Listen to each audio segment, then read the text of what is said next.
Payphones used to be everywhere, on street corners, outside stations, sitting quietly in parks.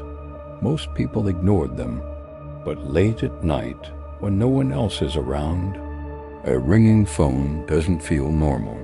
It feels personal, because sometimes it's not someone trying to call out.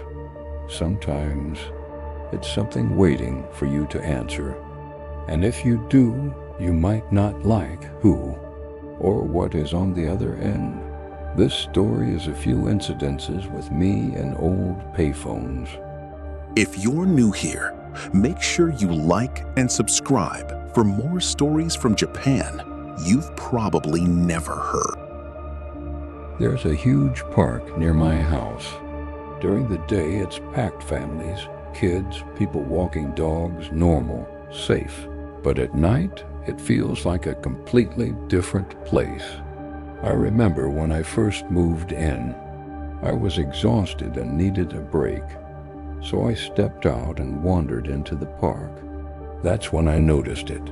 A phone booth, sitting near the public restroom, lit just enough to stand out in the dark. It shouldn't have felt strange, but it did. Something about it made me uneasy. I brushed it off and went back home. Later that night around 1, I May headed out to a convenience store, and the whole time I had this feeling, like someone was watching me. I didn't look back, not once. As I passed through the park again, there it was, the phone booth. Normally I'd ignore it, but this time I stopped and just stared. I don't know why. It felt like something was pulling my attention. After a minute or two, I snapped out of it and hurried to the store, grabbed some food, paid, and started heading back. Halfway through the park, I realized I really needed to use the bathroom. I didn't want to, but there was no choice. The park was completely empty, dead silent. Inside the restroom, every sound echoed. Even running water felt too loud. And then I heard it, a phone ringing. Not my phone, but close. Too close. I stepped outside, and there it was, the phone booth. Ringing, perfect timing. Right? That's what I told myself. 2 thoughts hit me instantly. 1, what happens if I answer it? And the other, don't. Fear won. I turned and ran. And as I ran, the ringing didn't stop. It followed me. Back home, I sat down, trying to calm myself. From my window, I could see the park and the phone booth. I stared at it for a while, trying to hear if it was still ringing. Then a man stepped out of the restroom. The light hit him just enough. In one hand, a phone. In the other, something sharp.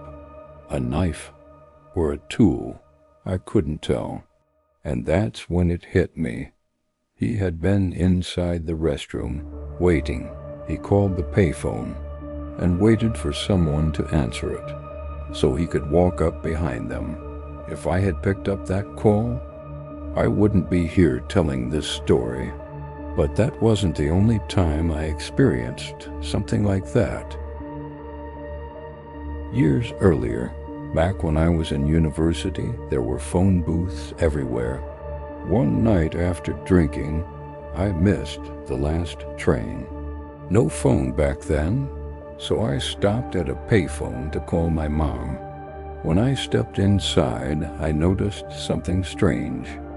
A faint smell of perfume. The receiver was already off the hook, just hanging there. I picked it up, dead tone. I put it back, and suddenly, coins dropped into the return slot. Free money. I laughed, used some to call home, and kept walking. Then I saw another phone booth. Same thing. Receiver off. Same perfume, same dead tone, same coins. Again, and again, and again. By the 4th booth, I had a pocket full of coins, but something didn't feel right anymore. Then I saw her, a woman in a red dress, standing inside the next booth, smiling, talking on the phone. I stayed out of sight, waited. She stepped out, walked past me. The perfume was stronger now. I went inside, picked up the receiver. This time someone was there, crying, "Please, stop. We can't sleep. We're going crazy. Please." The line cut. Coins dropped again, and when I turned around, she was there, right outside the glass, smiling, watching me. Her face looked too pale, too still, and when our eyes met, everything felt wrong, like reality was slipping. I ran. I don't remember most of the way home, just running, throwing up, running again.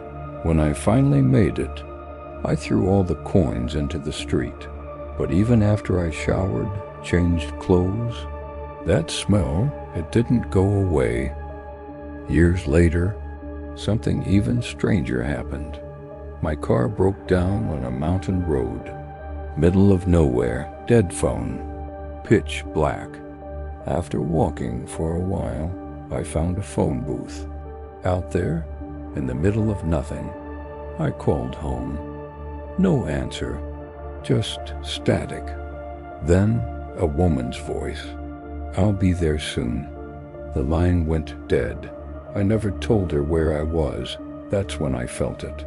I wasn't alone. Something was watching me.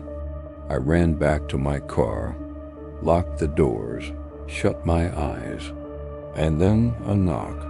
"Whatever you do, don't look." I told myself that over and over, but eventually I did. Morning light flooded in. A man stood there, concerned, normal. He helped me. My car got fixed. Everything felt explainable again, until I checked my phone. Call history, 50 missed calls, all from a payphone. So if you ever hear a payphone ringing late at night, just remember, it might not be someone trying to reach you. It might be something trying to find you.